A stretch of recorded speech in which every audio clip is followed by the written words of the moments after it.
Tired of the hassle of cash and ready to unlock a simpler way to manage your money? Let's get you started with applying for a Halifax debit card. First, let's see if you're eligible. Generally, you need to be 16 or over and a UK resident with a Halifax bank account, like a current account if you're not already a Halifax customer. You'll need to open a current account first. You can do this easily online by visiting Halifax Calc or by visiting your local branch. Okay, if you already have a Halifax current account, applying for a debit card is super straightforward. The easiest way is usually through online banking. Log into your Halifax online banking portal using your username and password. Once you're logged in, navigate to the cards section or look for an option like apply for a card. The exact wording might vary slightly, but it's usually quite clear.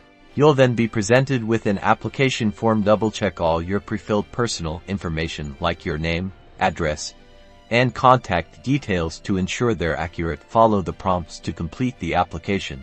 Once your application is submitted and approved, your shiny new Halifax debit card will arrive in the mail within a few business days. Activated as soon as you receive it, and you'll be ready to enjoy the convenience of contactless payments, online shopping, and easy access to your funds. Having a Halifax debit card makes everyday transactions so much simpler.